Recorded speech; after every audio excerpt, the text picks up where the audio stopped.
എൻ്റെ അടുത്ത് പറഞ്ഞു, തിയറി ഒന്നും പറയരുത്, ഉം. ആസനാസ് പഠിപ്പിക്കുക, മതിയാക്കുക. ആ. പക്ഷേ യോഗ ചെയ്താൽ രോഗം വരും.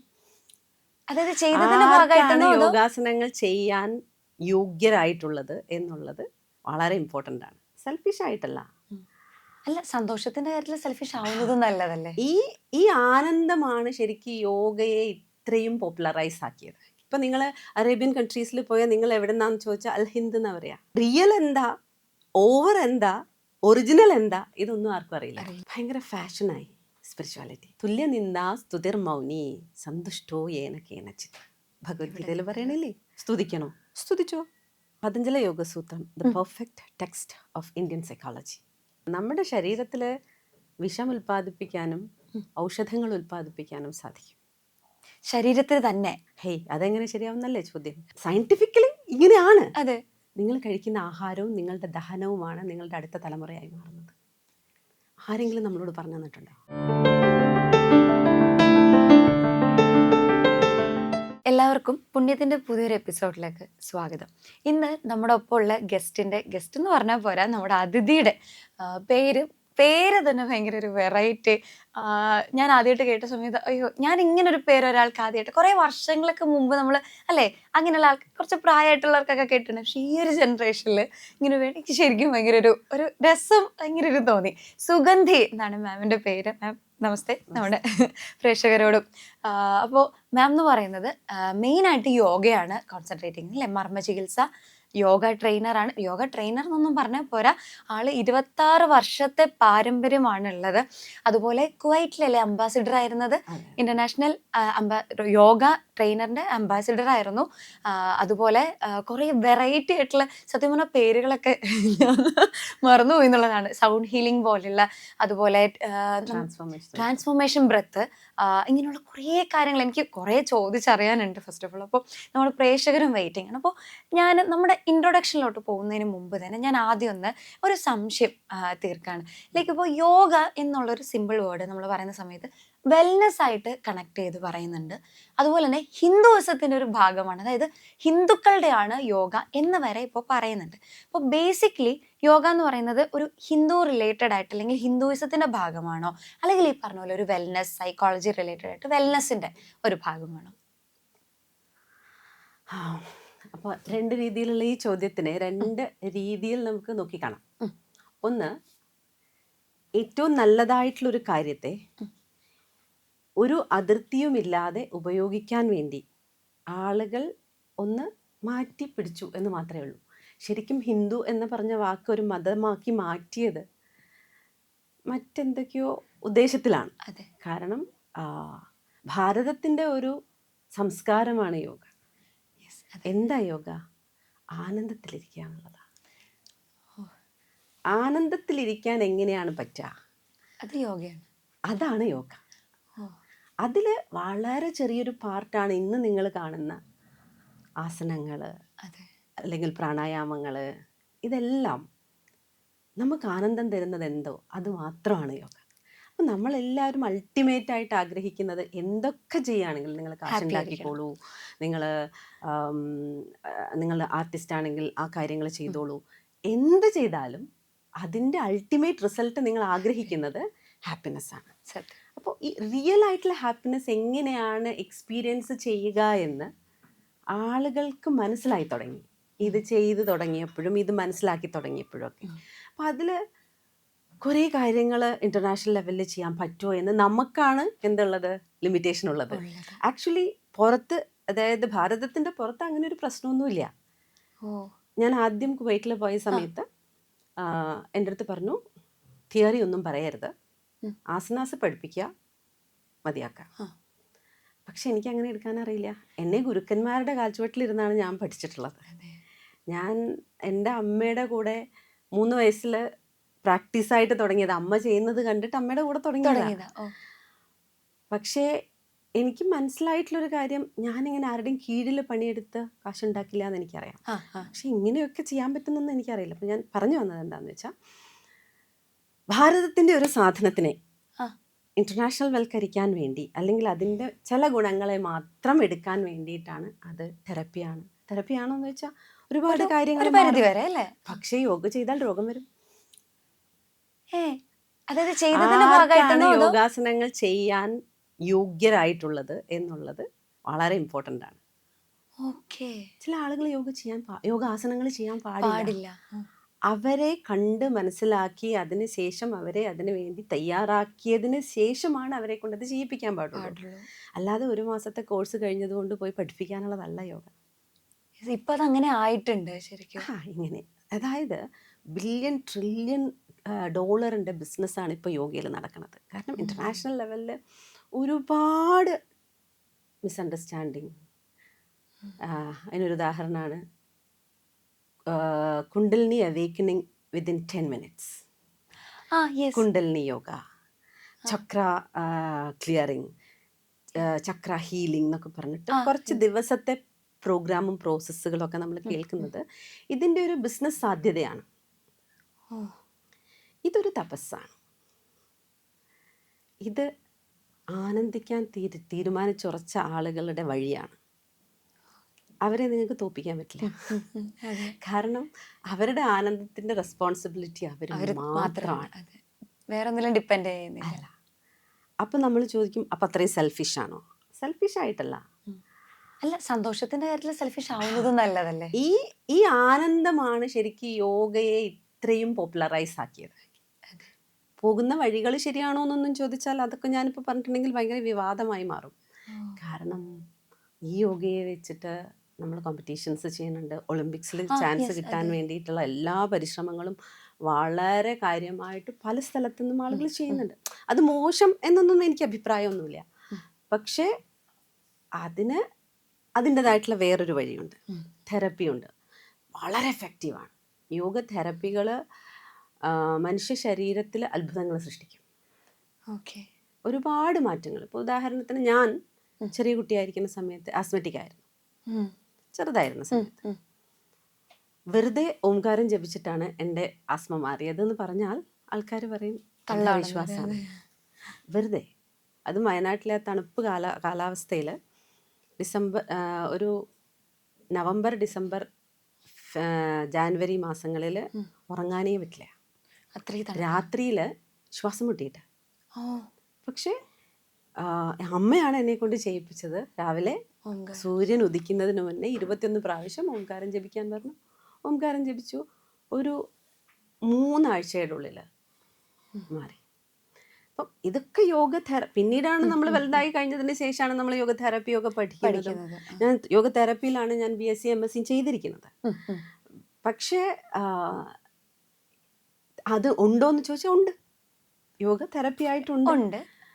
ഭാരതത്തിൻ്റെ സമ്പത്ത്, ഹിന്ദുക്കളുടെ സമ്പത്ത് എന്നതിനേക്കാട്ടിലുപരിയായി ഭാരതത്തിൻ്റെ സമ്പത്ത് എന്നുള്ളതാണ് ഇതിനെക്കുറിച്ച് യോഗയുടെ ഒരു ഡെഫിനിഷൻ. അതെ, അത് ഈ പറഞ്ഞ പോലെ തന്നെ മാർക്കറ്റിങ്ങിന് വേണ്ടിയായിരിക്കും ആളുകൾ ഇങ്ങനെ അല്ലേ. പിന്നെ ചില കാര്യങ്ങൾ ചില ആളുകൾക്ക് പാടില്ലാത്തതാണ്. അപ്പോൾ അതിനെ ഒന്ന് പാർശ്വവൽക്കരിക്കാൻ വേണ്ടിയിട്ട് അത് ഉപയോഗിക്കുന്നതായിരിക്കാം. ശരിക്കും പറഞ്ഞാൽ ഒന്ന് ആലോചിച്ച് നോക്കൂ. പുറത്തുനിന്ന് വന്നിട്ടുള്ള സംസ്കാരങ്ങൾ നമ്മളെപ്പോഴും, ഭാരതം എപ്പോഴും ആളുകളെ 2 കൈ നീട്ടി എല്ലാ സംസ്കാരങ്ങളെയും സ്വീകരിക്കുന്ന ആളുകൾ അല്ലേ. അപ്പോൾ ഇതല്ലാത്ത ആളുകൾ വന്ന് കുറേ പേര് ക്രിസ്ത്യാനിറ്റി സ്വീകരിച്ചു, കുറേ പേര് ഇസ്ലാമിസം സ്വീകരിച്ചു, കുറേ പേര് ജൈനിസായി, കുറേ പേര് ബുദ്ധിസ്റ്റായി.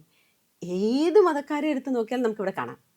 ബാക്കി വരുന്ന ആളുകളാണ് ശരിക്കും, അതായത് ഇന്ത്യയിൽ ജീവിക്കുന്നത്. ഇപ്പം നിങ്ങൾ അറേബ്യൻ കൺട്രീസിൽ പോയാൽ നിങ്ങൾ എവിടെ നിന്നാന്ന് ചോദിച്ചാൽ അൽ ഹിന്ദ് എന്നാ പറയാ. ഇന്ത്യ അവർ അൽ ഹിന്ദ് എന്നാ പറയാ. ഇപ്പോഴല്ലേ ഇതൊരു മതമായി മാറിയത്. അതുകൊണ്ട് തന്നെ ഭാരതത്തിലെ സമ്പ്രദായങ്ങൾ മതങ്ങളാക്കി മാറ്റാൻ നമ്മൾ തയ്യാറായി കഴിഞ്ഞാൽ നിങ്ങളൊന്ന് ആലോചിച്ച് നോക്കി എത്ര തരം മതങ്ങളുണ്ടാവും. ഇപ്പൊ ശൈവിസം ഉണ്ട്, വൈഷ്ണവിസം ഉണ്ട്, താന്ത്രിക് രീതികളുണ്ട്, അതിൽ തന്നെ പല വിഭാഗങ്ങളുണ്ട്. പിന്നെ നിങ്ങൾക്ക് വേണമെങ്കിൽ വിശ്വാസമില്ലാതെ ജീവിക്കാം, ദൈവം ഇല്ലാതെ ജീവിക്കാം. നിങ്ങൾക്ക് രണ്ടിൻ്റെ ഇടയിൽ ഇപ്പോൾ ചില ആൾക്കാരോട് നിങ്ങൾക്ക് ദൈവവിശ്വാസം ഉണ്ടോ എന്നൊക്കെ ചോദിക്കുന്ന സമയത്ത് വിശ്വാസമൊക്കെ ഉണ്ട്, ഓവറല്ല എന്ന് പറയും. ഭക്തി ഉണ്ടോ എന്ന് ചോദിച്ചാൽ ചില ആൾക്കാരും ഭക്തിയൊക്കെ ഉണ്ട്, ഓവറല്ല. ശരി. അപ്പം റിയൽ എന്താ, ഓവർ എന്താ, ഒറിജിനൽ എന്താ, ഇതൊന്നും ആർക്കും അറിയില്ല. ആരൊക്കെയോ എന്തൊക്കെയോ ചെയ്യുന്നുണ്ട്. ആ കൂട്ടത്തിൽ ഞാനും ചെയ്യുന്നുണ്ട്. ഇപ്പം നിങ്ങൾ ശ്രദ്ധിച്ചാൽ മനസ്സിലാവും, ഒരു 5-6 വർഷത്തിൻ്റെ ഇടയിൽ ഭയങ്കര ഫാഷനായി സ്പിരിച്വാലിറ്റി. ശ്രദ്ധിച്ചിട്ടുണ്ടോ? സത്യമാണ്. അതെ അതെ. ഇന്നലെയും ആക്ച്വലി ഇതിനെപ്പറ്റി സംസാരിച്ചിരുന്നതേ ഉള്ളൂ. ഇതൊരു ട്രെൻഡ് പോലെ ഇപ്പോൾ ആൾക്കാർ. അപ്പം നമ്മൾ ശരിക്കും എക്സ്പീരിയൻസ് ചെയ്യാൻ തുടങ്ങിയാൽ പിന്നെ നമുക്കിതിനെ എക്സ്പ്ലെയിൻ ചെയ്യാൻ പറ്റില്ല.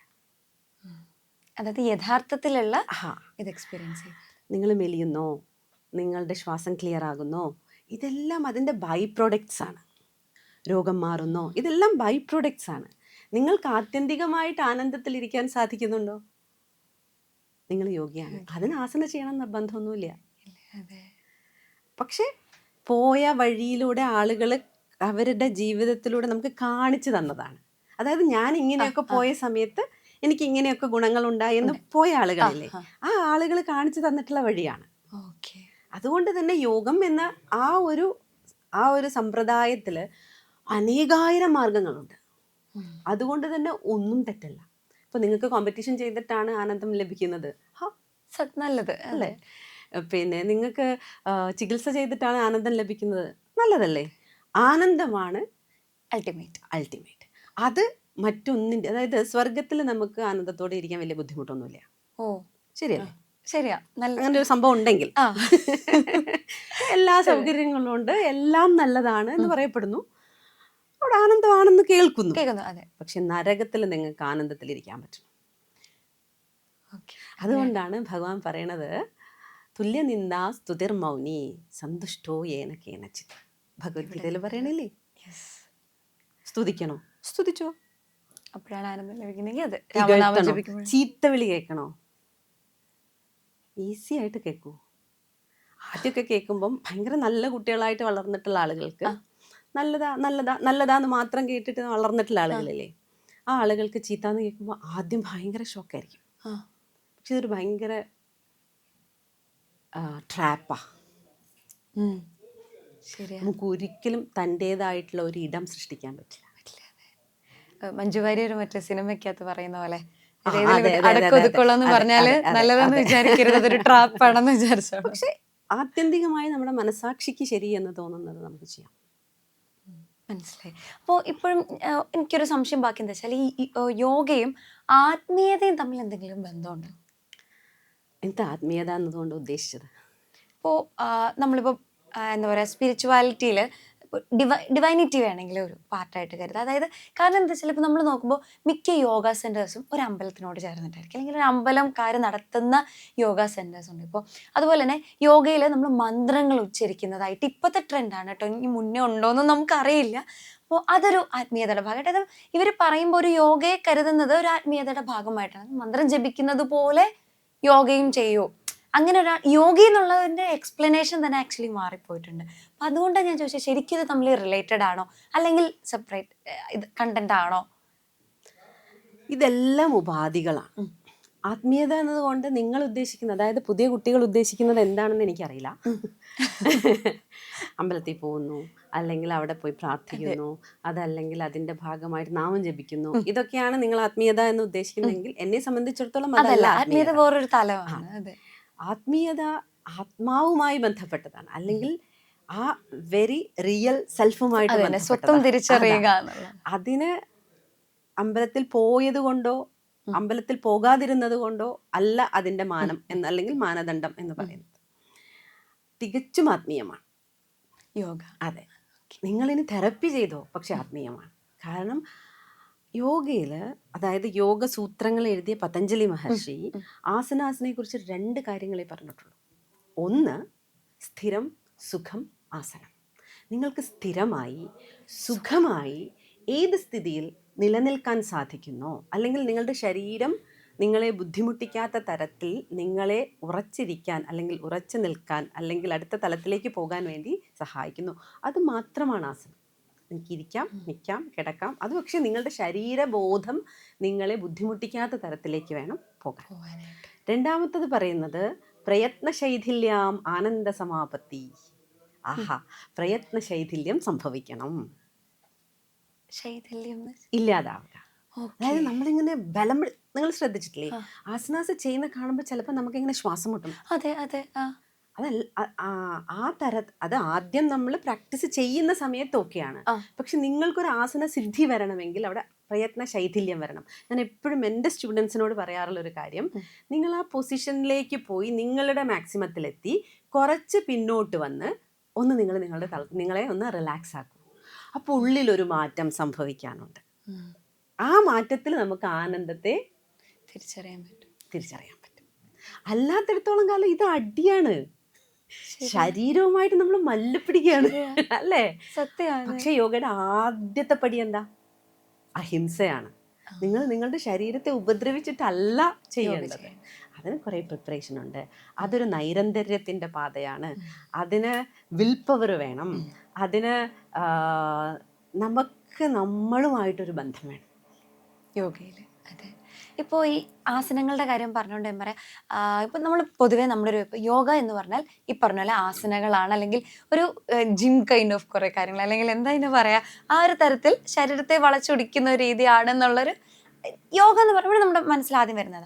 പക്ഷേ എന്നാൽ ഇപ്പോൾ ഞാനിപ്പോൾ കുറച്ചായിട്ട് ഇപ്പം ഈ ഒരു കാര്യങ്ങൾ പഠിച്ചത് വെച്ചിട്ട്, അല്ലെങ്കിൽ ഇപ്പം മാം പറഞ്ഞത് വെച്ചിട്ടും നമുക്ക് മനസ്സിലാവുന്ന ഒരു കാര്യം, യോഗ ഒരിക്കലും ആസനങ്ങൾ മാത്രമല്ല, മറിച്ച് ഒരു സൈക്കോളജിക്കൽ തലത്തിലുള്ള ഒരു കാര്യമാണ്. അപ്പോൾ ഈ ഇപ്പം നമ്മൾ നേരത്തെ സംസാരിച്ച സമയത്ത് മാം പറഞ്ഞിരുന്നു, അതായത് ഈ ആളുകൾ പ്രശ്നങ്ങൾ ഈ തെറാപ്പി തന്നെയല്ല യോഗയിലൂടെയൊക്കെ മാറ്റുന്നുണ്ടെന്ന്. അതെങ്ങനെ ഒരു സൈക്കോളജിസ്റ്റ്, അല്ലെങ്കിൽ ഇപ്പോഴത്തെ നമ്മൾ പറയുന്ന ഒരു അലോപ്പതി മെഡിസിൻ ആണല്ലോ ശരിക്കും, അല്ലെങ്കിൽ അലോപ്പതിക് ഇതാണല്ലോ സൈക്കോളജി എന്ന് പറയുന്നത്.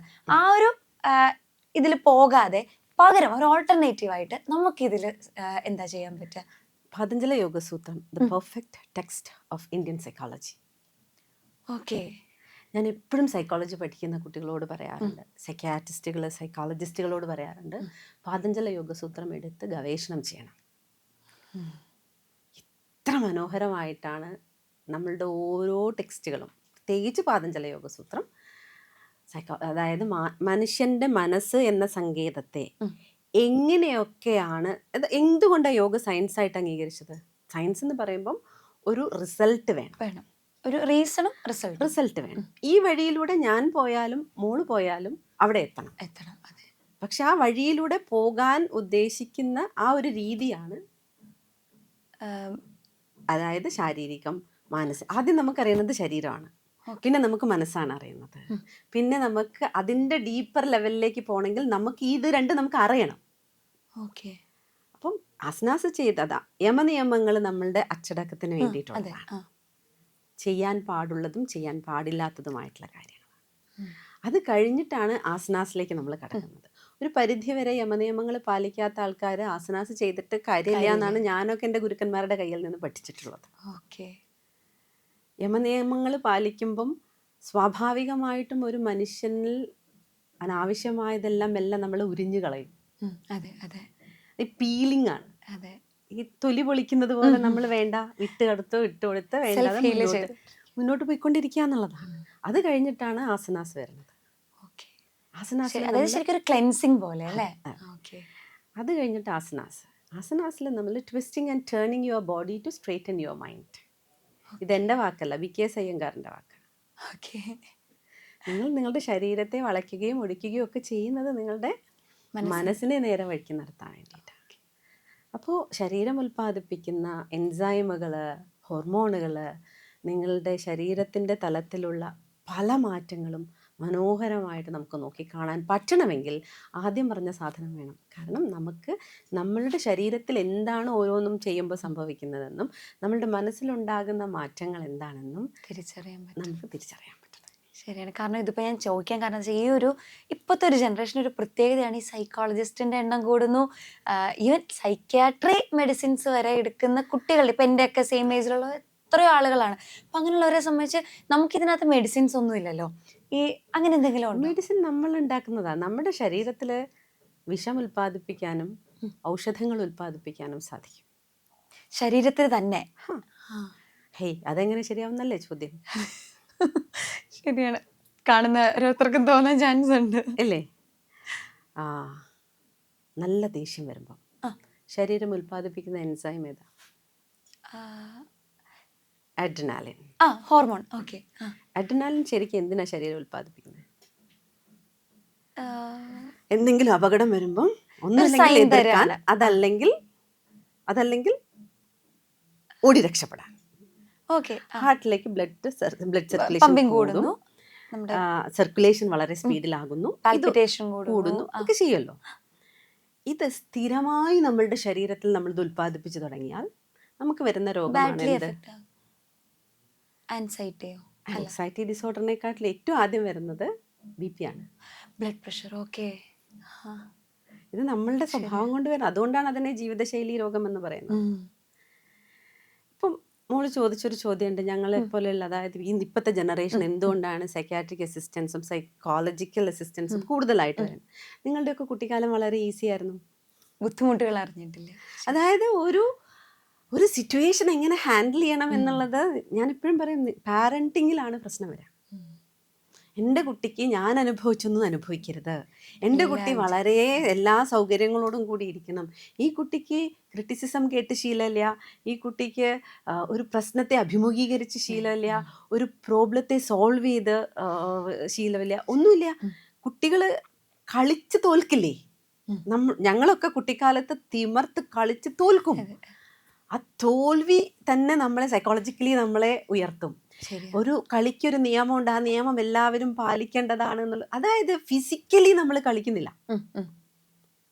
ഇതൊന്നും ഇല്ലാത്തൊരു തലമുറ വളർന്നു വരുന്നതിനനുസരിച്ച് ഈ പ്രശ്നങ്ങളും കൂടി IQ കൂടും, പക്ഷെ EQ കുറയും. എക്സാക്ട്ലി, അതെ, ശരിയാണ്. അപ്പോൾ ഞാൻ പറഞ്ഞു വന്നത്, ശരീരം ഉൽപ്പാദിപ്പിക്കുന്ന മരുന്നുകളാണ്. ഒരു നല്ല കാര്യം ചെയ്യാമെന്ന് വിചാരിക്കുക. ഉദാഹരണത്തിന് വീട്ടിൽ വിശന്ന് വലഞ്ഞൊരാൾ വന്നു. അപ്പോൾ നമ്മൾ എന്ത് ചെയ്യും? ഫുഡ് കൊടുക്കുമോ? പൊതുവെ നമ്മളങ്ങനെ കൊടുക്കില്ലേ? വീട്ടിൽ കയറ്റും ആൾക്കാരെ നമ്മൾ. അതിന് പേടിയാണ്, ശരിയാണ്. പക്ഷെ എനിക്കൊക്കെ ഓർമ്മയുണ്ട്, വീട്ടിലൊക്കെ ആരെങ്കിലും ഭക്ഷണം തരുമോ എന്ന് ചോദിച്ചാൽ അമ്മൂമ്മ ഒരു പെടഞ്ഞെഴുന്നേൽപ്പുണ്ട്. അവരെ വേഗം കൊണ്ടുപോയി ഇരുത്തി ഭക്ഷണം കൊടുത്തത്, ഭിക്ഷക്കാരാണെങ്കിലും ശരി ആരാണെങ്കിലും കൊടുക്കും. ആ ഭക്ഷണം കൊടുത്തിട്ട് അവരെ നോക്കിയൊരു നിപ്പുണ്ട്. അവരെ കഴിക്കുന്ന സമയത്ത് നമ്മളുടെ ഉള്ളിൽ ഒരു ആനന്ദം വരുന്നുണ്ട്. ശരിയല്ലേ? വൈ? Happy hormone. വീട്ടിലെല്ലാവരും ഭക്ഷണം കഴിച്ചു കഴിഞ്ഞു, വീട്ടിൽ എക്സ്ട്രാ ഫുഡ് ഇരിപ്പുണ്ട്, ഒരാൾ വിശന്ന് വരണു, അയാൾക്ക് ഭക്ഷണം കൊടുത്തു. എന്തിനാ ഇത്രയധികം ഒരു സാധനം ഉള്ളെന്ന് വരണേ? നമ്മൾ കാരണം അയാൾ ഹാപ്പിയായി, അയാൾ എന്തോ ചെയ്തു. എന്തിനാ? ആ ശരീരത്തിലും മനസ്സിലും ഉണ്ടാകുന്ന, ഇതിപ്പോ ചെയ്തിട്ടുള്ള ആൾക്കാർക്ക് ഞാൻ ഈ പറയണത് എന്താണെന്ന് മനസ്സിലാവുള്ളൂ. ആ വരുന്നത് ശരീരത്തിൽ ഉൽപ്പാദിപ്പിക്കുന്ന ഹാപ്പി ഹോർമോണുകളുടെ ആക്ടിവേഷനാണ്. ഈ ഹാപ്പി ഹോർമോണുകളെല്ലാം തന്നെ ശരീരത്തിന് ഔഷധമായിട്ട് ഭവിക്കുമ്പോൾ സ്ട്രെസ് ഹോർമോണുകളെല്ലാം തന്നെ ശരീരത്തെ കൊല്ലാനുള്ള വിഷമാണ്. അപ്പൊ നമ്മളാണ് തീരുമാനിക്കേണ്ടത്, എൻ്റെ ശരീരത്തിൽ വിഷം ഉൽപ്പാദിപ്പിക്കണോ അതോ ഔഷധം ഉൽപ്പാദിപ്പിക്കണോ. ഞാൻ എപ്പോഴും പറയാറുള്ള ഒരു കാര്യം, രോഗിയാവണോ? പരദൂഷണം, കുശുമ്പ്, കുന്നായ്മ, ദേഷ്യം, മരിച്ചാലും ഞാൻ മറക്കില്ല എന്നൊക്കെ പറഞ്ഞിട്ടുള്ള സാധനങ്ങളില്ലേ, ഇത് കയ്യിൽ വെച്ചാൽ മതി. ശരിയാ, സത്യം. അപ്പോൾ ഈ ഒരു തിരിച്ചറിവ് നമുക്കുണ്ടെങ്കിൽ നമുക്ക് വേറെ ഓപ്ഷനില്ല, മര്യാദക്കാരനായിട്ട് ജീവിക്കുക എന്നുള്ളതേ ഉള്ളൂ. അതെ. ഇപ്പം മാമിനൊരു സെന്റർ ഉണ്ട് അല്ലേ, ഇപ്പം ഇടയ്ക്ക് പുതിയതായിട്ട് ഒരു വലിയ രീതിയിൽ അത് സ്റ്റാർട്ട് ചെയ്തു എന്നും പറഞ്ഞു. അപ്പോൾ അവിടെയാണ് ഇപ്പോൾ നമ്മളൊരാൾ ഇതുപോലൊരു എന്താ പറയുക, സൈക്കോളജിക്കലായിട്ട് പ്രശ്നം വരുന്ന ഒരാളുണ്ടെങ്കിൽ എന്ത് കൈൻഡ് ഓഫ് തെറാപ്പീസ് ആയിരിക്കും അവർക്ക് കൊടുക്കാം, അല്ലെങ്കിൽ ട്രീറ്റ്മെൻറ്റോ എന്താണ്? ശ്രീസ്വാമി വൈദ്യഗുരുകുലം എന്നാണ് പെരുമ്പാവൂരുള്ള കേന്ദ്രമാണ് നമ്മളുടെ പ്രധാനപ്പെട്ട കേന്ദ്രം. അവിടെ പ്രധാനമായിട്ടും നടക്കുന്നത് മർമ്മചികിത്സയാണ്, ആയുർവേദ ചികിത്സ നടക്കുന്നുണ്ട്, യോഗയുണ്ട്, ഡാൻസ് ക്ലാസ്സുകളുണ്ട്, ക്ലാസിക്കൽ ഡാൻസ് ഉണ്ട്, മ്യൂസിക് ഉണ്ട്, അങ്ങനെയുള്ള, അതായത് ഒരു വ്യക്തിയുടെ സമഗ്രമായിട്ടുള്ള വളർച്ചയ്ക്ക് വേണ്ടിയിട്ടുള്ള എല്ലാ സങ്കേതങ്ങളും അവിടെ ഉണ്ട്. അതായത് നമ്മളുടെ ഉള്ളിലുള്ള പ്രശ്നങ്ങൾ പലപ്പോഴും, ഇപ്പം എൻ്റെ ഒരു പ്രശ്നമുണ്ടെന്ന് വിചാരിക്കാം, എനിക്ക് ചിലപ്പോൾ അത് പറയാൻ താല്പര്യമില്ല, അല്ലെങ്കിൽ എനിക്ക് അറിഞ്ഞൂടാ എന്താണെന്നുള്ളത്, പ്രശ്നമുണ്ട്. ഇപ്പം ചില ആൾക്കാർ എങ്ങനെയാണെന്ന് വെച്ചിട്ടുണ്ടെങ്കിൽ അവർക്ക് പ്രശ്നമുണ്ടെന്ന് അറിയാം, പക്ഷെ എന്താണ് ശരിക്കുള്ള പ്രശ്നം എന്നറിയാൻ പറ്റും. അങ്ങനെയുള്ള ആൾക്കാർക്ക് ഏറ്റവും നല്ലത് സൗണ്ട് ഹീലിംഗ് ആണ്. ടിബറ്റൻ ടെക്നിക്കാണ്. ഇപ്പോൾ എല്ലായിടത്തും നമുക്ക് കാണാൻ പറ്റും, ബൗൾസ് വെച്ച്, സിംഗിങ് ബൗൾസ് വെച്ചിട്ട് സൗണ്ട് ഹീലിംഗ് എന്ന് പറയും. അത് പല സ്കൂൾസും പല രീതിയിൽ പഠിപ്പിക്കുന്നുണ്ട്. അപ്പം എൻ്റെ ബേസ് എന്ന് പറയുന്നത് മൈസൂരും ടിബറ്റും അഹമ്മദാബാദ് അങ്ങനെയുള്ള സ്ഥലങ്ങളാണ്. അവിടുത്തെയൊക്കെ ഗുരുക്കന്മാരുടെ കീഴിലാണ് ഞാൻ പഠിച്ചിരിക്കുന്നത്. പക്ഷെ ഇവരെല്ലാവരും പഠിപ്പിച്ചിരിക്കുന്നത് വളരെ ഡിഫറെൻ്റ് ആയിട്ടുള്ള മെത്തേഡുകളാണ്. അപ്പം നമുക്ക് കുറേ കാലം ചെയ്ത് കഴിഞ്ഞ് വന്നു കഴിയുമ്പോൾ നമുക്ക് മനസ്സിലാവും ഇത് അവർക്ക് എന്താണ് വേണ്ടത്. ശബ്ദമാണ് അതിൻ്റെ സങ്കേതം എന്ന് പറയുന്നത്. ഈ ശബ്ദം എങ്ങനെയാണ് ഒരു മനുഷ്യന്റെ ഉള്ളിൽ മാറ്റങ്ങൾ വരുത്തുന്നത്, അത് ചെയ്താൽ മാത്രം നമുക്ക് മനസ്സിലാവുള്ളൂ. ഉള്ളൂ. ശരി, അത് നിർവചിക്കാൻ ഇല്ല, പറ്റാത്തൊരു അത് ആ ഒരു വൈബ്രേഷൻ. കാരണം ശബ്ദത്തിന്റെ മാജിക് നമുക്ക് സ്വാഭാവികമായിട്ടും എല്ലാവർക്കും അറിയുന്നതാ. മോളെ എന്ന് വിളിക്കുന്നത്, ഡി എന്ന് വിളിക്കുന്നത് തമ്മിൽ വ്യത്യാസം. എക്സാക്ട്ലി ആ ഒരു എനർജി ഡിഫറൻസ് വ്യത്യാസമില്ലേ? ഈ ശബ്ദം, അതായത് ആദ്യം ഈ യൂണിവേഴ്സിൽ പഞ്ചഭൂതങ്ങളിൽ എന്താ ഉണ്ടായിട്ടുള്ളത്? ഒന്നും ഉണ്ടായിട്ടില്ല. ഒന്നും ഇല്ലാത്തത് കൊണ്ട് അതിനെ ആകാശം എന്ന് വിളിച്ചു. അല്ലേ? ഒന്നുമില്ലാത്ത ശൂന്യത എന്ന് പറയണതാണ് എന്ത് പറയണത്? ആകാശം. ആകാശം. ആകാശത്തിൽ വായു സംഭവിച്ചു. ആകാശത്തിന്റെ ഗുണമാണ് ശബ്ദം. ഓക്കെ. അതിൽ നിന്നാണ് ബാക്കി എല്ലാം ഉണ്ടായിട്ടുള്ളത്. അതുകൊണ്ടാണ് ഓംകാരമാണ്, നാദബ്രഹ്മമാണ് ആദ്യമുണ്ടായതെന്ന് പറയുന്നത്. അതുകൊണ്ടാണ് ആദിയിൽ വചനമുണ്ടായി എന്ന് പറയുന്നത്. ഈ ശബ്ദമാണ് ഈ സൃഷ്ടിയുടെ ഒക്കെ പുറകിലുള്ളത്. തരംഗങ്ങൾ. ഈ തരംഗങ്ങളെ ഒരു പ്രത്യേക രീതിയിൽ നമ്മൾ കോർഡിനേറ്റ് ചെയ്ത് ഒരു വ്യക്തിയിൽ പല ഭാഗങ്ങളിലായി പല ടോണിൽ പല തരത്തിലുള്ള മെറ്റലുകളുടെ ബൗൾസ് പല വലിപ്പത്തിലുള്ളത് വെച്ച് അവരുടെ പ്രശ്നം, അവർ ആ ഒരു സെഷൻ കഴിഞ്ഞ് എഴുന്നേൽക്കുമ്പോഴേക്കും ഒരു ഹീൽഡ് ആയിട്ടുള്ള വളരെ പ്രശ്നങ്ങളുള്ള ആൾക്കാർ, വളരെ അപൂർവമായിട്ട് എനിക്ക് അങ്ങനെയുള്ള ആൾക്കാർ വന്നിട്ടുള്ളൂ. വളരെ അപൂർവമുള്ള ആയിട്ട് ആൾക്കാർ സംഭവിക്കാറില്ല. അവർ ഭയങ്കര ഡിസ്റ്റർബ്ഡ് ആയിരിക്കും, സെഷനിൽ ഭയങ്കര ഡിസ്റ്റർബ്ഡ് ആയിരിക്കും. പക്ഷെ ഉറപ്പായിട്ടും പിറ്റേ ദിവസം അവർക്ക് ലൂസ് മോഷൻ വന്നിരിക്കും. ഉറപ്പായിട്ടും അവർക്ക് പിറ്റേ ദിവസം ലൂസ് മോഷൻ വന്നിരിക്കും. തുടക്ക കാലഘട്ടങ്ങളിൽ എൻ്റെ ഗുരുക്കന്മാർ പോലും എനിക്കിത് പറഞ്ഞു തന്നിട്ടില്ല. ഇത് എൻ്റെ എക്സ്പീരിയൻസിലാണ് ഞാനിത് മനസ്സിലാക്കിയിട്ടുള്ളത്. അതിന്റെ റീസൺ നെഗറ്റീവ് എനർജി അങ്ങനെ എന്തെങ്കിലും ആണോ? അല്ല, നെഗറ്റീവ് എനർജിയിൽ നെഗറ്റീവും പോസിറ്റീവും ഇല്ല. ശരിയാണ്. നെഗറ്റീവും പോസിറ്റീവും ഒരു പ്രത്യേക രീതിയിൽ വരുമ്പോഴാണ് എനർജി തന്നെ വരണത്. അതെ അതെ, ശരിയാ. അപ്പൊ എന്താ അതൊരു അങ്ങനെ ചോദിക്കുന്നത്? അതിന്റെ അല്ല, ചോദിക്കാൻ പാടില്ല. അതിന്റെ കാരണം ഇത്രയേ ഉള്ളൂ. നമ്മുടെ ഈ ശരീരം എന്ന് പറയുന്നത് അന്നത്തിൽ നിന്നുണ്ടായിട്ടുള്ളതാണ്. ഈ കാണുന്ന ശരീരം ഞങ്ങളെയൊക്കെ സംബന്ധിച്ചിടത്തോളം ഒരു വ്യക്തി എന്ന് പറയുന്നത് 5 ശരീരവുമായിട്ടുള്ള ആൾക്കാരാണ്. അന്നത്തിൽ നിന്നുണ്ടായിട്ടുള്ള ശരീരം, പ്രാണ അതായത് ഊർജ ശരീരം, മനസ്സ് എന്ന് പറയുന്നത് ഞങ്ങളൊരു ശരീരമായിട്ടാണ് കാണുന്നത്. അന്നമയം, പ്രാണമയം, മനോമയം.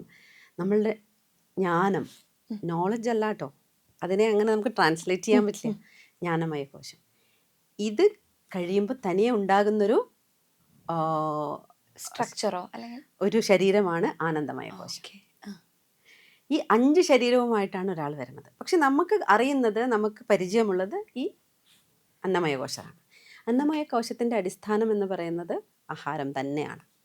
അച്ഛനും അമ്മയും കഴിച്ച ആഹാരം ദഹിച്ച് രസധാതുവാണ്, ലിക്വിഡാവും. ആ രസധാതുവിൽ നിന്ന് രക്തമുണ്ടാകും. രക്തത്തിൽ നിന്ന് മാംസധാതു ഉണ്ടാവും. മാംസത്തിൽ നിന്ന് അസ്ഥി ഉണ്ടാവും. അസ്ഥിയിൽ നിന്ന് മജ്ജയുണ്ടാവും. മജ്ജയിൽ നിന്ന് ശുക്രമുണ്ടാവും. ഈ ശുക്രമാണ് സ്ത്രീയിൽ അണ്ഡമായി പരിണമിക്കുന്നതും പുരുഷനിൽ പുംബീജമായി പരിണമിക്കുന്നതും മനസ്സായി മാറുന്നത്. ഇത് സയന്റിഫിക്കലി ഇങ്ങനെയാണ്. അതെ, നിങ്ങൾ കഴിക്കുന്ന ആഹാരവും നിങ്ങളുടെ ദഹനവുമാണ് നിങ്ങളുടെ അടുത്ത തലമുറയായി മാറുന്നത്. ആരെങ്കിലും നമ്മളോട് പറഞ്ഞു തന്നിട്ടുണ്ടോ? ഇല്ല. ശരി, ഫുഡ് ഈസ് എസെൻഷ്യൽ എന്ന് മാത്രമേ നമുക്ക് അറിയുള്ളൂ. നാവിന് രുചി ഉണ്ടാകണം, കണ്ണിന് കാഴ്ചയ്ക്ക് ഭംഗി ഉണ്ടാവണം, നല്ല മണം ഉണ്ടാകണം. എന്ത് വിഷം തന്നാലും ഇന്നത്തെ കാലത്ത് എല്ലാവരും കഴിക്കും. ഇങ്ങനെ വരുന്ന ശരീരം ഒരു സ്ത്രീയുടെ ഗർഭപാത്രത്തിലെത്തി അവർ കഴിക്കുന്ന ആഹാരത്തിലാണ് ഇത് ഡെവലപ്പ് ആവുന്നത്.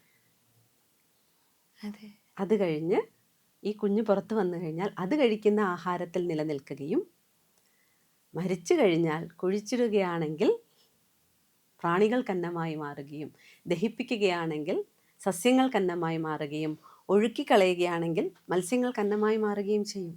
അപ്പോൾ ആഹാരം ശ്രദ്ധിച്ചാൽ മതി. ശരീരം, ഈ കാണുന്ന ശരീരം എന്ന് പറയുന്നത് ഹെൽത്തി ആയിട്ടിരിക്കാൻ, അതായത് ആഹാരം ഔഷധമാണ് എന്നുള്ള ഒരു ചിന്തയാണ്. പക്ഷേ അപ്പോഴും നമ്മുടെ ചോദ്യത്തിലേക്ക് വന്നില്ല.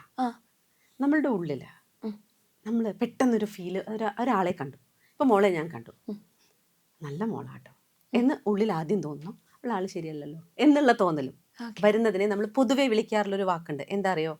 Gut feel. എൻ്റെ ഗട്ട് ഫീല് അതായിരുന്നു നമ്മൾ പറയാറില്ലേ? അതെങ്ങനെ ഈ ഗട്ട് ഫീല് വരുന്നത്? നമ്മളുടെ ഉള്ളിൽ ദേവന്മാരും അസുരന്മാരും ഉണ്ട്. ഈ ദേവന്മാരും അസുരന്മാരും തമ്മിൽ കണ്ട എന്താ സ്ഥിതി? എപ്പോഴും വഴക്കായിരിക്കും, ലൈക്ക് എന്തിനാ? യുദ്ധായിരിക്കും. എന്തിനാ അവരെപ്പോഴും യുദ്ധം ചെയ്യുന്നത്? അവരുടെ പോളിസീസ് എപ്പോഴും ഡിഫറെന്റ് ആണല്ലോ. പക്ഷെ അവർക്ക് എന്തോ വേണമല്ലോ, അതിനാണല്ലോ അവർ യുദ്ധം ചെയ്യുന്നത്. യുദ്ധം ചെയ്യുന്നത് എന്തോ നേടാനാണ്. അതെ. എന്ത് നേടാനായിരിക്കും? ഇന്ദ്രപദം ആ ഓക്കെ, അല്ലേ? യെസ്, അതെ. ഇന്ദ്രപദം കിട്ടണം. ഇതാണ് ഈ നേരത്തെ പറഞ്ഞ കാരണം. അതായത് നമ്മളുടെ വയറ്റിൻ്റെ ഉള്ളിൽ നല്ല ബാക്ടീരിയകളുമുണ്ട്, ചീത്ത ബാക്ടീരിയകളുമുണ്ട്. അതെ. ഈ ചീത്ത ബാക്ടീരിയയും നല്ല ബാക്ടീരിയയും യുദ്ധം ചെയ്യും എപ്പോഴും. ഓക്കെ.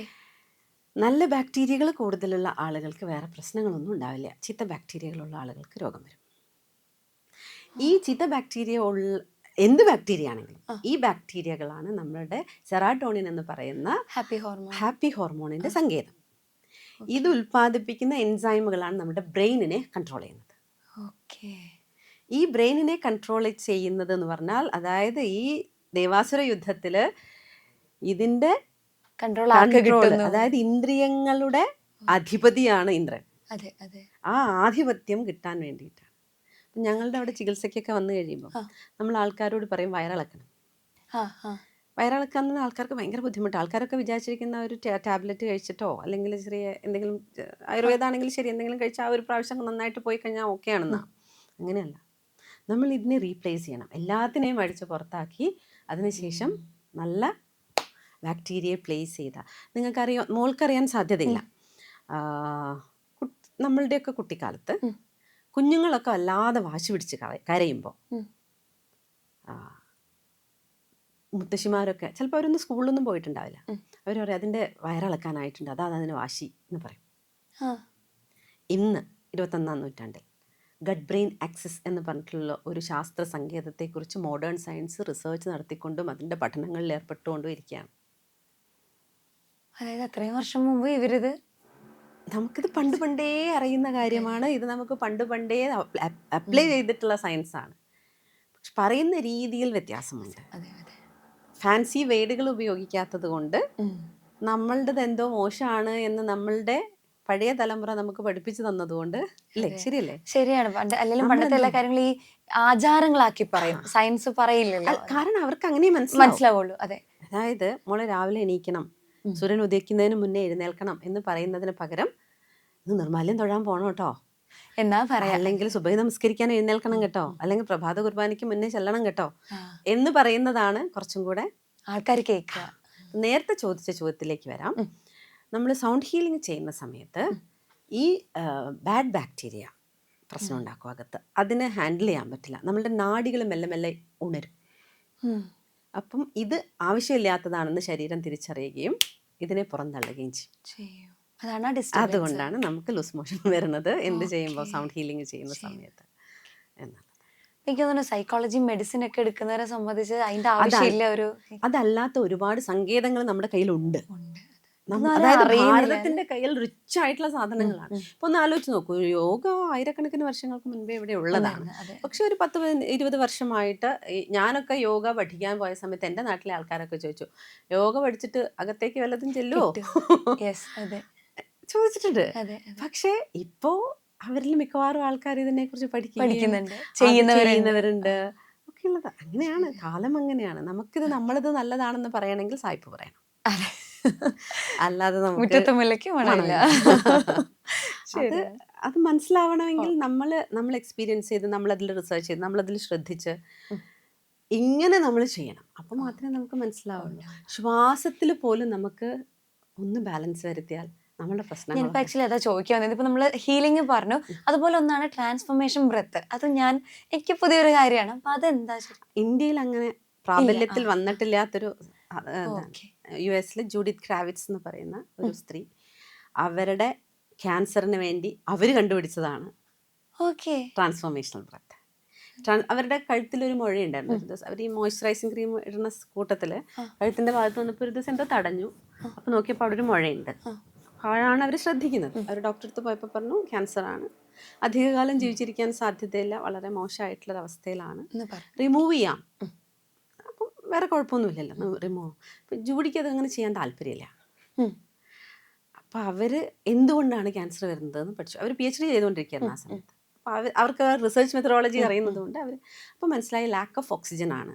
ലാക്ക് ഓഫ് ഓക്സിജനും ഷുഗർ ഇൻടേക്ക് കൂടിയതുമാണ്. ഇത് രണ്ടും ക്യാൻസർ സെല്ലുകളെ വളർത്തും. അതെ അതെ. അങ്ങനെ അവർ ശ്വാസം എടുക്കാൻ തീരുമാനിച്ചു. അങ്ങനെയാണ് ശരിക്കും അവരത് ഡെവലപ്പ് ചെയ്ത് കൊണ്ടുവന്നത്. ഇപ്പോൾ ലോകത്താകമാനം ഒരുപാട് രാജ്യങ്ങൾ അവരുടെ സ്ട്രെസ് റിലീസ് ചെയ്യാൻ അതായത് നമ്മൾ അമ്മയുടെ വയറ്റിലിരിക്കുന്ന സമയത്ത് നമുക്കുണ്ടായിട്ടുള്ള ട്രോമകൾ, അതായത് കോഡ് കഴുത്തിൽ ചുറ്റിയിട്ട് പ്രസവിക്കുന്ന സമയത്ത് ഉണ്ടാവുന്നത്, അമ്മയുടെ വയറ്റിലിരിക്കുന്ന സമയത്ത് അമ്മയ്ക്ക് ഉണ്ടായിട്ടുള്ള ടോർച്ചറുകൾ കുട്ടിയെ ബാധിക്കും എന്ന് മാത്രമല്ല നമ്മളുടെ ജീവിതത്തിൽ ഉണ്ടായിട്ടുള്ള എല്ലാ സ്റ്റേജുകളും നമ്മളുടെ ഉള്ളിൽ സ്റ്റോർ ചെയ്തിട്ടുണ്ടാവും, രജിസ്റ്റർ ചെയ്തിട്ടുണ്ടാവും. അതിന്റെ മാർക്ക് അവിടെ ഉണ്ടാവും. ഇതിനെ റിലീസ് ചെയ്യാനുള്ള ഒരു ടെക്നിക്കാണ് ശരിക്കും പറഞ്ഞാൽ ട്രാൻസ്ഫോർമേഷണൽ ബ്രെത്ത്. ഒരു പ്രത്യേക താളത്തിൽ പ്രത്യേക രീതിയിൽ 45 മിനിറ്റ് ബ്രീത്ത് ചെയ്തുകൊണ്ടിരിക്കും, കണ്ടിന്യൂസ് ബ്രീത്ത് ചെയ്തുകൊണ്ടിരിക്കും. പക്ഷെ അപ്പം നമ്മൾ സാധാരണയായിട്ട് ആളുകൾ ചോദിക്കുന്നത് ഓക്സിജനേഷൻ പ്രശ്നം ഉണ്ടാക്കും. പക്ഷെ ഇത് ചെയ്യിപ്പിക്കുന്ന ആൾക്കാർക്കറിയാം ഇത് ഓവറായിട്ട് പോകുന്നുണ്ടോ, ഇത് കുറവാണോ, ഇതെങ്ങനെയാണ്. അതിന് വേണ്ടിയിട്ട് ഫെസിലിറ്റേറ്റേഴ്സ് ഉണ്ട്. ഇതിന് 5 ലെവലുകളാണുള്ളത്. 5 ലെവലാണ് ഇതിന് നമുക്കതിൻ്റെ എക്സ്പേർട്സ് ആവാനുള്ള നമുക്ക് ക്വാളിഫിക്കേഷൻ എന്ന് പറയുന്നത്. ഇത് 5 ഞാൻ ചെയ്തിട്ടുണ്ട്. ഇപ്പോൾ കുവൈറ്റിൽ ഞാൻ ഒരുപാട് പേർക്ക് ഇത് ചെയ്യുന്നുണ്ട്. ഇവിടെ കുറേയും കൂടെ നമ്മൾ മറ്റു കാര്യങ്ങളിലേക്ക് എൻഗേജ്ഡ് ആയിരിക്കുന്നത് കാരണം ഇവിടെ നമ്മൾ ചെയ്യുന്നത് വളരെ കുറവാണ്. പിന്നെ ഇന്റർനാഷണൽ ലെവലിൽ ഇങ്ങനെ നമുക്ക് ഇന്ത്യയിലേക്ക് വരുന്ന ആൾക്കാർ വരുമ്പം യാത്ര ചെയ്ത് വരുന്ന സമയത്ത് കോണ്ടാക്ട് ചെയ്യുകയും അവർക്ക് ചെയ്തു കൊടുക്കാറൊക്കെ ഉണ്ട് എന്നല്ലാതെ ഇവിടെ ഉള്ള ആളുകൾക്ക് അറിയില്ല. അതെ അതെ അതെ അതെ, നമ്മുടെ രാജ്യത്തിലേക്ക് അങ്ങനെ വന്നിട്ടില്ല ഇതുവരെ. അതാ ഞാനും എനിക്ക് ഇത് കേട്ടപ്പോഴാണ് ഞാനും അതെന്താണെന്നുള്ളൊരു അതാണ് ട്രാൻസ്ഫോർമേഷണൽ ബ്രെത്ത് എന്ന് പറയുന്നത്. പിന്നെ നമ്മുടെ നോർമൽ മർമ്മ ചികിത്സ അങ്ങനെയുള്ള കാര്യങ്ങളാണ്. മർമ്മ ചികിത്സകൾ, റേക്കി, കോച്ചിങ്. എനിക്ക് വർത്തമാനം പറയാൻ ഇഷ്ടമാണ്, എനിക്ക് ആൾക്കാരെ കേൾക്കാനും ഇഷ്ടമാണ്. ഇപ്പൊ ഇന്നത്തെ കാലത്ത് വേണ്ടത് ലിസണേഴ്സിനെയാണ്. ആൾക്കാർക്ക് ഇല്ലാത്തത് അതാണല്ലോ. ജഡ്ജ് ചെയ്യാതെ കേൾക്കുക. എക്സാക്ട്ലി. നിങ്ങളുടെ ഒരു പ്രശ്നത്തെ നിങ്ങളെ കൊണ്ട് തന്നെ പരിഹാരം കണ്ടെത്താൻ സഹായിക്കുക. പരിഹാരം ഒന്നും കണ്ടെത്തി തരാൻ പറ്റില്ല, പരിഹാരം നിങ്ങളാണ് കാണേണ്ടത്. അതാണ് കോച്ചിങ് എന്നതുകൊണ്ട് ഉദ്ദേശിക്കുന്നത്. ഇത്രയൊക്കെ കാര്യങ്ങളാണ് ചെയ്യുന്നത്. ഒട്ടും കുറവല്ല ഇത്. ശരിക്കും ഇത് ഒരു ജോലിയായിട്ട് ചെയ്യുന്നതും അല്ല കേട്ടോ, ഇഷ്ടം.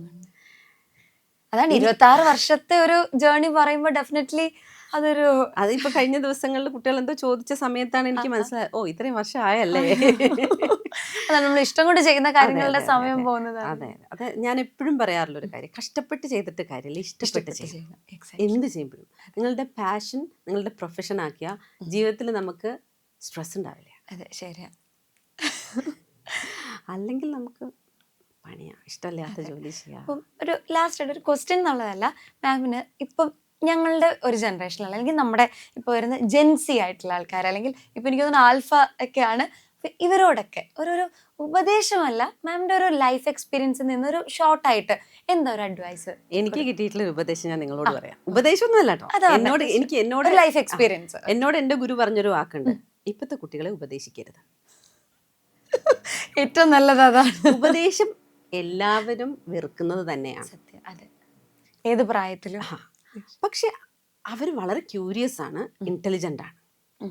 പണ്ട് എൻ്റെ അമ്മ എന്നെ കുളിപ്പിക്കുന്ന സമയത്ത് തോർത്തുമല്ലോ, കുളിച്ച് തോർത്തുന്ന സമയത്ത് ശരീരത്തിൻ്റെ പുറം ഭാഗം തോർത്തണം, മൂശേട്ട പുറത്തിരുത്തണം, അത് കഴിഞ്ഞ് മുഖം തോർത്തണം, മഹാലക്ഷ്മി മുഖത്തിരിക്കും, അത് കഴിയുമ്പോൾ ലളിതാ പരമേശ്വരി വരും, മൂർധാവിലിരുത്തണം, സരസ്വതി ദേവി ചെന്നി പ്രദേശത്ത്, ഇങ്ങനെ പറഞ്ഞാണ് നമ്മൾ എന്ത് ചെയ്യുക, കുളിപ്പിക്കുക. എൻ്റെ സുഹൃത്ത് റേഹാനത്ത്, അവളുമായിട്ട് എനിക്ക് യാതൊരു ബന്ധവുമില്ല, വർഷങ്ങളായിട്ടോ, ചെറിയതായിരിക്കുന്ന സമയത്താണ്, ഒരു 2ാം ക്ലാസ്സിൽ പഠിക്കുമ്പോൾ റേഹാൻ ഇപ്പം അമ്മ കുളിപ്പിച്ച് ഇങ്ങനെ തോർത്തുകൊണ്ടിരിക്കുന്ന സമയത്ത് എൻ്റെ ചോദ്യം അതാണ്, റേഹാനത്ത് ഓത്തുപള്ളി പോകാൻ തുടങ്ങിയപ്പോൾ തൊട്ട് പറയുന്നുണ്ട്, ഞങ്ങൾക്കൊരു ദൈവമേ ഉള്ളൂ, നിങ്ങൾക്ക് നിറയെ ദൈവങ്ങളുണ്ട് എന്ന് പറയും. അപ്പൊ എൻ്റെ സ്വാഭാവികമായിട്ടുള്ള കുട്ടി ചോദ്യമാണ്, അമ്മ അപ്പൊ റേഹാനത്ത് കുളിക്കുമ്പോ എന്ത് പറ്റും? എൻ്റെ അമ്മയ്ക്ക് അതിന് ഉത്തരം ഉണ്ടായില്ല. എൻ്റെ അമ്മ ആവശ്യമില്ലാത്ത ചോദ്യം ചോദിക്കണ്ട, കഴിഞ്ഞു. ഈ ചോദ്യം ഇന്നത്തെ കുട്ടികൾ എല്ലാ കാര്യത്തിനും ചോദിക്കും. അവരുടെ മുന്നിൽ ഉത്തരം ഇല്ലാതാകുന്നതാണ് ഞങ്ങളെ പോലെയുള്ള ആളുകളുടെ പ്രശ്നം. കഴിഞ്ഞ കുറേ തലമുറകൾ പ്രോപ്പറായി നമ്മളുടെ സംസ്കാരത്തെ നമ്മളിലേക്ക് തരാൻ ശ്രമിച്ചില്ല എന്നുള്ളതാണ് ഇതിനൊക്കെ കാരണം എന്ന് പറയുന്നത്. എക്സ്പീരിയൻസ് ചെയ്യുക, എല്ലാം അനുഭവങ്ങളായി കാണുക, അതിൽ നല്ലതും ഉണ്ടാവും ചീത്തയും ഉണ്ടാവും. ലളിതാ സഹസ്രനാമത്തിലൊരു ഭഗവതിയുടെ ഒരു നാമമുണ്ട്, സർവാനുഭവ സമ്പന്ന ശുക്തി സമ്പുട മൗക്തിക. സർവവും അനുഭവമാണ് എന്ന്. അതിൽ നല്ലതുണ്ടായിക്കോട്ടെ ചീത്ത ഉണ്ടായിക്കോട്ടെ, പക്ഷെ അനുഭവമാണ്. അതൊരു സമ്പത്താണ്. അനുഭവിച്ച് വന്നിട്ടുള്ള ഒരാളുടെ ആ ജ്ഞാനമല്ല കേട്ട് പഠിക്കുകയോ കണ്ടുപഠിക്കുകയോ ചെയ്തിട്ടുള്ള ആൾക്കാർക്ക് ഉണ്ടാകും. അപ്പോൾ എല്ലാം അനുഭവമാണെന്ന് മനസ്സിലാക്കുക. ചുഴിയിൽ പെട്ടുപോവാതിരിക്കുക. അനുഭവങ്ങളുടെ ഉള്ളിൽ പോയാൽ അതൊരു ടൊർണാഡോ മാതിരി, ചുഴലിക്കാറ്റ് മാതിരിയാണ്. അതിൻ്റെ ഉള്ളിൽ പെട്ടുപോയാൽ നമ്മൾ ചിന്ന ഭിന്നായി പോകും. ഈ ചുഴിയുടെ പുറത്തു നിന്ന് കാണാൻ നല്ല ഭംഗിയാണ്, നമുക്ക് ആസ്വദിക്കാം. സുഗന്ധിക്ക് ദേഷ്യം വരുന്നുണ്ടോ? ദേഷ്യപ്പെടുന്ന എങ്ങനെയാ സുഗന്ധി ദേഷ്യപ്പെടുന്നതെന്ന്, ദേഷ്യപ്പെടാത്ത സുഗന്ധി പുറകിൽ നിന്ന് നോക്കുമ്പോൾ അവിടെ പ്രശ്നമില്ല. കാരണം നമ്മുടെ ഉള്ളിൽ അങ്ങനെ ഒരു അവസ്ഥയുണ്ട്. ഈ അവസ്ഥയെ നമുക്ക് തൊടാൻ വേണ്ടിയിട്ടാണ് നമ്മൾ ഇതെല്ലാം ചെയ്യുന്നത്. ഇത് തൊട്ട് കഴിഞ്ഞാൽ പിന്നെ നമുക്ക് ഓക്കെയാണ്, എല്ലാം ഓക്കെ. അതുകൊണ്ടാണ് ഞാൻ പറഞ്ഞത് യോഗം എന്ന് ഇതെല്ലാം യോഗയാണ്. ഇപ്പൊ പറഞ്ഞിട്ടുള്ള എല്ലാം, ഇതല്ലാത്തതൊന്നുമില്ല. ഇപ്പൊ ഞാൻ മോളോട് സംസാരിക്കുന്നുണ്ട്, ആ സംസാരിക്കുന്നത് ഞാൻ വളരെ ആനന്ദത്തോടു കൂടിയാണ് സംസാരിക്കുന്നത്. അതൊരു യോഗയാണ്, ഇത്രയേ ഉള്ളൂ. അതല്ലാതെ യോഗ തലകുത്തി നിൽക്കുന്നതാണ് യോഗ, അല്ലെങ്കിൽ കാലം മടക്കി. ഞാൻ ചിലപ്പോൾ ചോദിക്കാറുണ്ട്, സർക്കസിൽ പോയി ജോയിൻ ചെയ്തൂടെ, എന്തിനാ ഇത്ര കഷ്ടപ്പെടുന്നത്? ഒരാളുടെ ഫ്ലെക്സിബിലിറ്റി അല്ല യോഗം എന്നതുകൊണ്ട് ഉദ്ദേശിക്കുന്നത്. അതും അയാൾ ആനന്ദത്തിൽ ചെയ്യുന്നുണ്ടെങ്കിൽ അത് യോഗമായി മാറും. അല്ല വയറ് കുറയാൻ വേണ്ടി നിങ്ങൾ യോഗ ചെയ്യുന്നുണ്ടോ, അത് യോഗയൊന്നുമല്ല, അത് എക്സസൈസ്. മനസ്സിലായി. ഇപ്പൊ നേരത്തെ ചോദിച്ച ചോദ്യത്തിന്റെ ഉത്തരം കറക്റ്റ് ആയിട്ട് മനസ്സിലാവും. എക്സസൈസ് ചെയ്യുന്നത്, അതായത് എന്തെങ്കിലും ഒരു പർപ്പസിന് വേണ്ടി നിങ്ങൾ ഒരു കാര്യം ചെയ്യുന്നത് എന്താണ്? നേരത്തെ ചോദിച്ച പോലെ ഇപ്പോൾ രോഗം മാറാനാണോ, അതല്ലെങ്കിൽ പർപ്പസിന് വേണ്ടി ചെയ്യുന്നത്, അത് യോഗയല്ല. ആനന്ദത്തിന് വേണ്ടിയിട്ട് നിങ്ങൾ എന്ത് ചെയ്താലോ അതെല്ലാം യോഗ.